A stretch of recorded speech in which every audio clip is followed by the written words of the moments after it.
I was always taught that revenge was a dish best served cold. Mine has been cooling for about 10 years.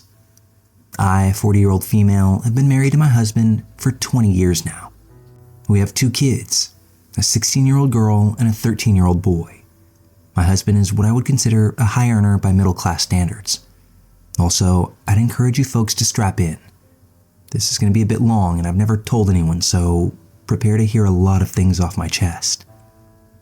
10 years back, and by complete coincidence, I found out that my husband has been cheating on me with men, and this dates back to pre-marriage days.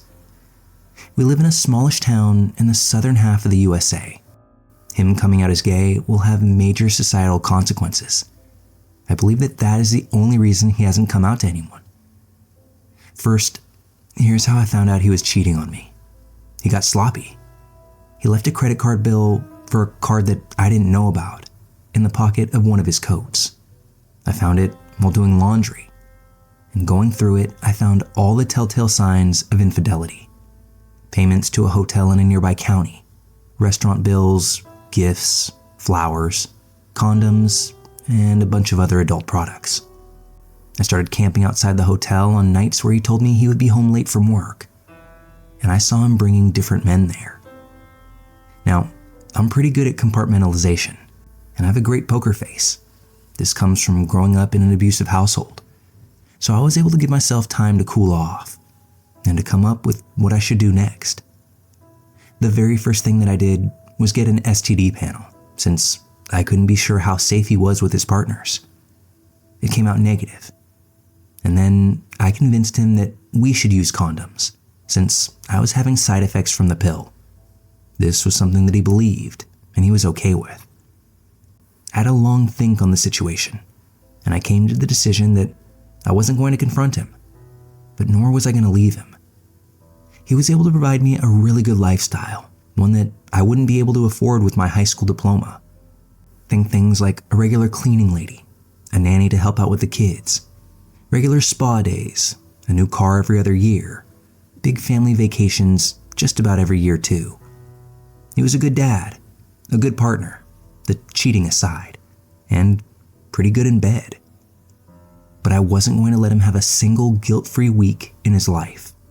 That would be my revenge. This all started small, planning great date nights for us, telling him that I felt our relationship has cooled and that I wanted that spark back. Then I would sometimes slip into conversation some tea about a cheating husband, a gay man that has been using his poor wife as a beard, complimenting the only gay couple we know for having the courage of being real men who are out and proud of themselves. On the other hand, I would praise him as the perfect husband to anyone and everyone, especially if he was within earshot. The amount of guilt gifts that I got was astounding. It continued down that same path for years. I could see how much it was weighing on him. Me? Well, my parents were a part of a commune with the concept of free love. I was the same. I just considered myself in an open marriage. It seems that cheating is easier to ignore if you're not that big on monogamy in the first place. And my husband was keeping me satisfied, so I felt no need to find a partner of my own. Well, 4 years back, I guess he met the love of his life. He started seeing just this one guy. I was seriously thinking of ending the whole thing, especially since I'd started a business by then and was able to bring in enough money to support myself and my kids, all while maintaining the lifestyle that I was used to. But then he went and introduced his side piece to us. He fucking brought this guy to our home, introduced him to our kids, and that was enough for me to keep tormenting him. Apparently, this was a new friend that he had made while golfing. He started hinting at moving to another state, one where it would be markedly easier for him to come out. I refused. I told him that my business was here, and I wasn't going to start over in another state. Also, the kids had their school and friends and extended family here.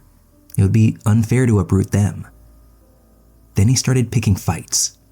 I guess he wanted to start arguments, then ultimately asked me for a divorce. I just stopped all those arguments in their tracks. I would agree with whatever he said. He was right, I was wrong. And to make it up to him, how about a nice dinner and some great sex? He hated that, I knew from spying on his phone that having sex with me felt like cheating on his boyfriend. I mean, the audacity of this man. I also knew that his boyfriend was pressuring him to leave me just about every day. He was now stuck between a rock and a hard place. He started drinking, and when it got too heavy, that was when I decided that enough was enough. I mean, I wanted to ruin his life, not his health. Also, I grew up with an alcoholic father, and I didn't want that for my kids. So I gathered all the evidence of his infidelity over the last 9 years.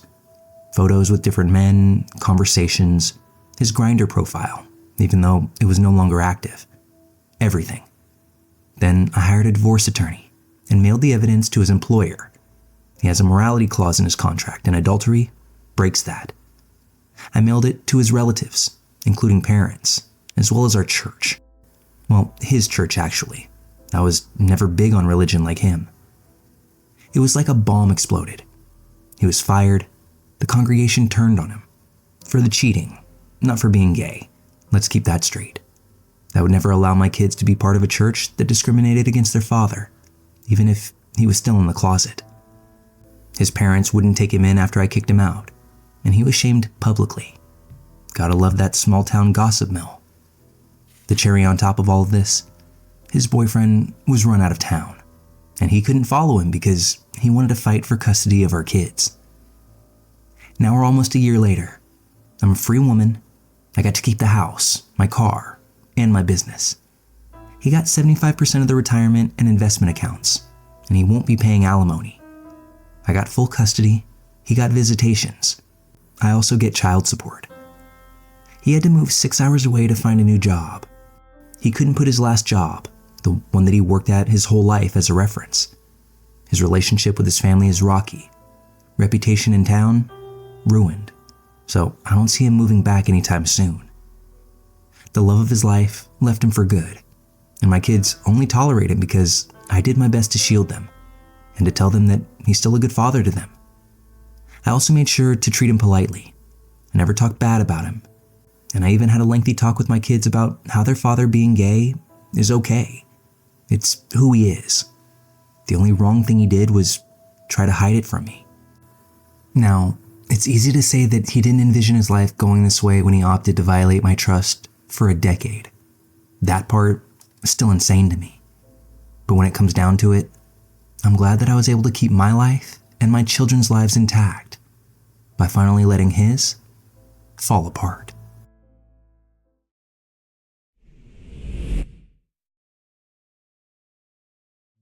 To start this off, I'm sharing from a throwaway, as I don't want any of this tied back to me.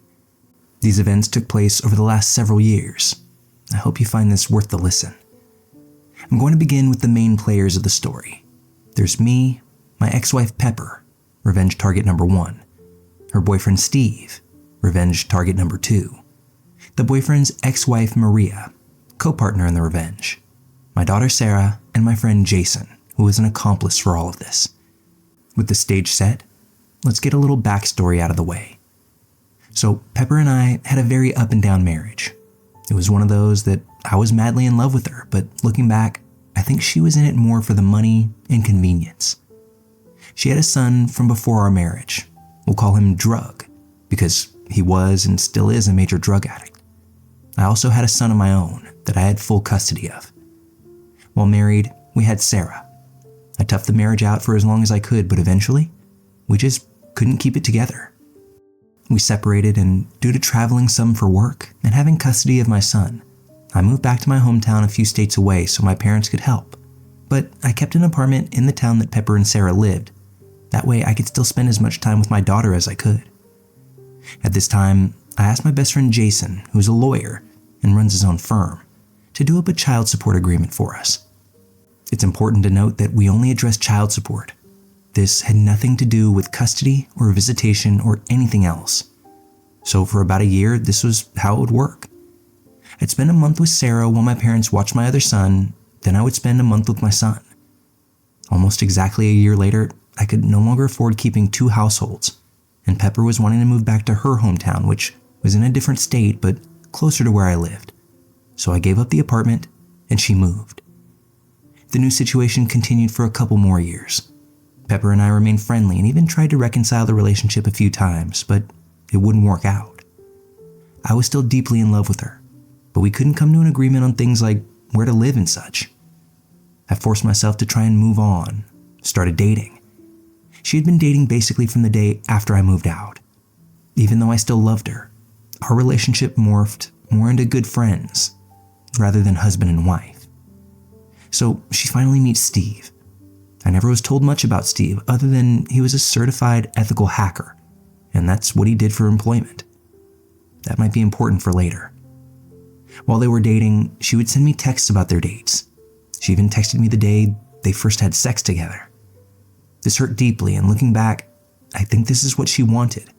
But I tried to play the part of good friend and confidant. Steve and Pepper had been dating for 6 months when, out of the blue, she tells me that they broke up.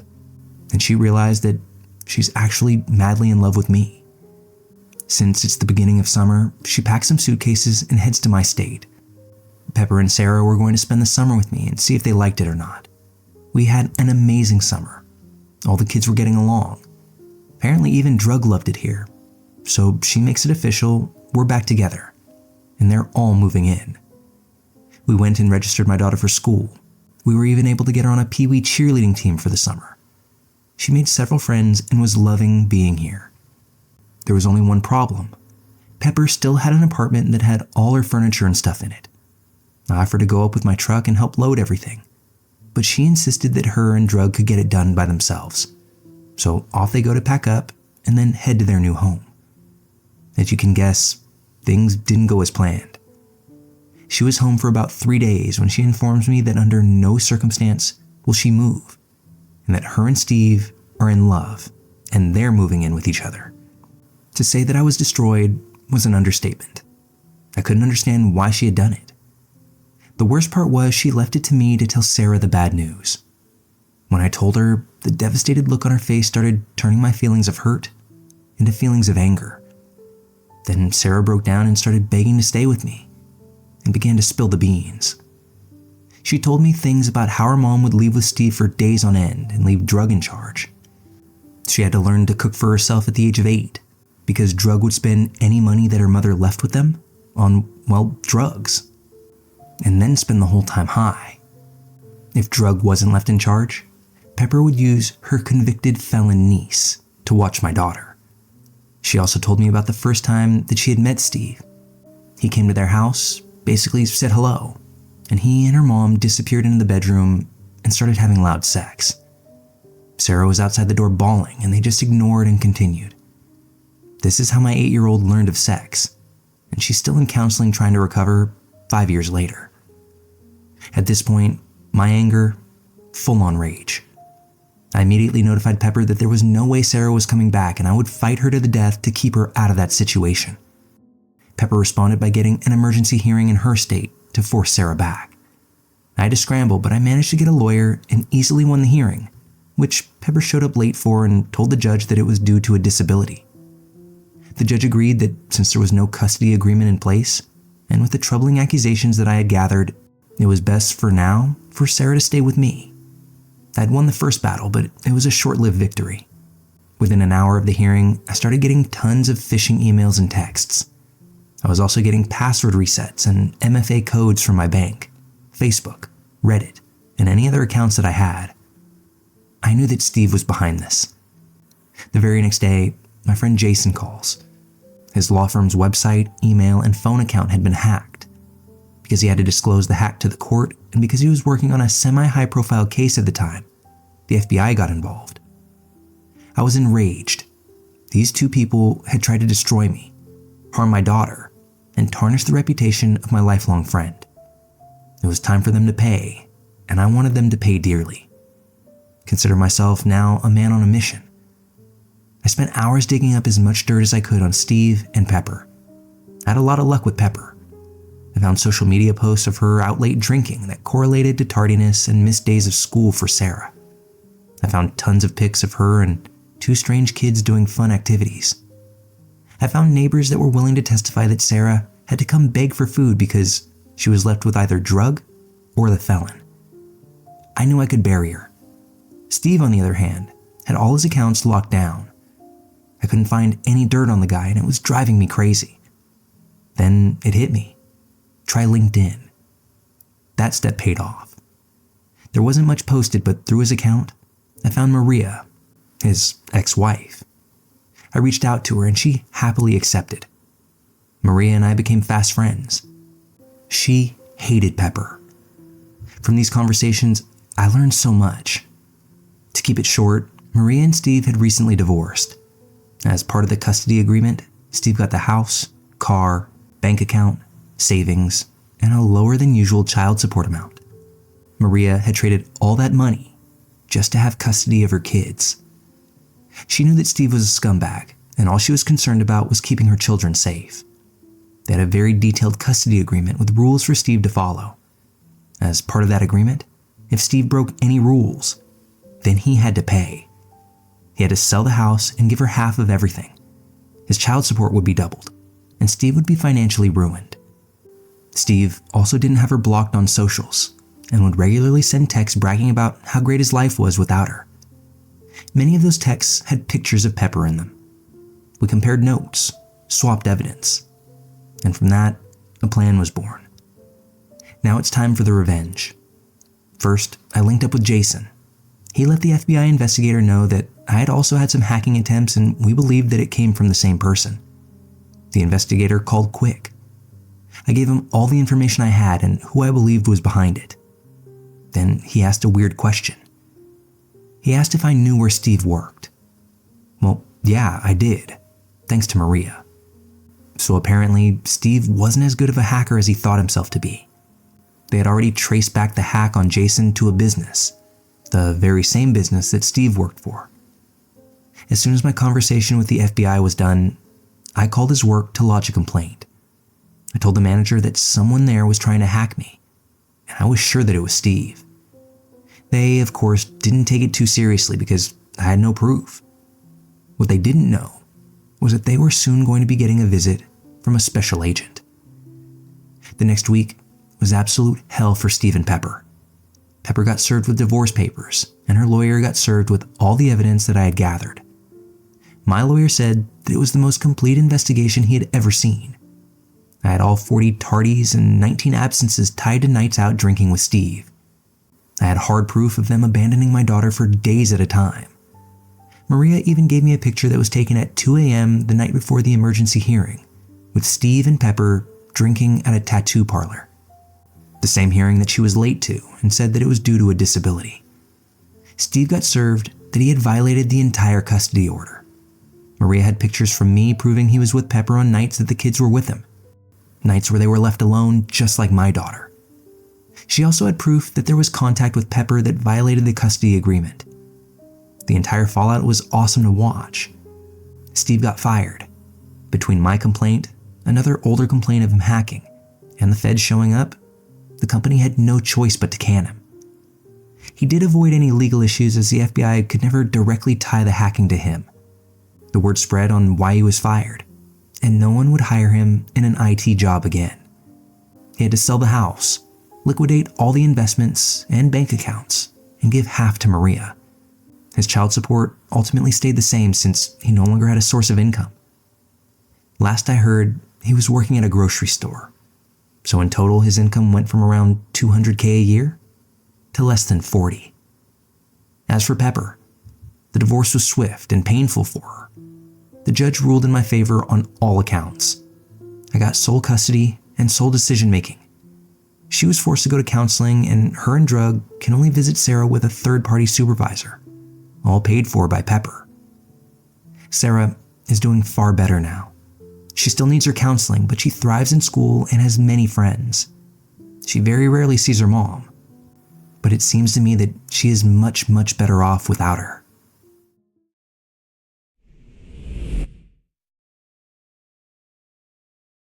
I work for a large global IT company. In my team, we're a part of a larger extended team, and an even larger still divisional team. The manager of this division is named Raj. He's based in the United States, and is what many would call the poster boy definition of a corporate suck-up.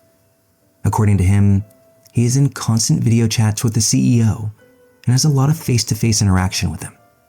He also appears on much of our division's promotional emails and photographic material, so he's a company-wide recognized person. As for me, I'm a trench-working techie from Scotland. My direct manager is always happy with my performance, and I'm somewhat known in our extended team, but not so much in the divisional realm. Until this event, which was a while before the COVID outbreak. Although I was aware of Raj and his reputation, I had never worked with the man directly. I got invited to a company-wide collaboration event in America, which we usually use for technical training and innovation discussion. We get there and there were some initial social events and meet and greets. Raj was amongst the group, and his general demeanor seemed appropriate for the reputation which followed him. We went into the first day bright-eyed and bushy-tailed. I was assigned to a group of 10 people to work on a problem with some coding. All was going well, until we came to do some group presentations. For our group, a young woman named Natalie was speaking for our results. It all seemed to go okay, but after the session was over, Raj asked to see Natalie out in the hall. From inside the room, we could hear Raj screaming at this woman. Many offensive slurs were used, and we could hear banging on the wall as well. Natalie returned to the room a sobbing mess, much to the shock of everyone. Raj walked back in as if nothing had happened. This pattern continued over the course of the week. Raj would single out people for these one-on-one performance critiques. He would go into detail about how work was substandard and how they needed to improve, all while taking group photos for corporate comms for the higher-ups, orchestrating shots to make us all look like one big happy family. I spoke to some of my own team back home about this in my downtime, and it does turn out that this has always been rumored behavior for him. Just no one ever knew someone who had experienced it before. I don't know what the job culture is like for this role in a place like the US, but here we have dignity at work regulations. Performance criticism is fine, but not when you're engaging in ritualistic humiliation of your employees. I knew then exactly what I was going to do. For the next few days, I made sure that I was delivering more presentations than anyone else, and really making an effort to attract attention. As hoped, Raj asked me for a chat, and then pulled me into the hall. He didn't even wait for the door to close before starting his rant. Experiencing it firsthand was interesting. He claimed that I had no idea what I was talking about, even though it had likely been about 20 years since he did any technical work himself.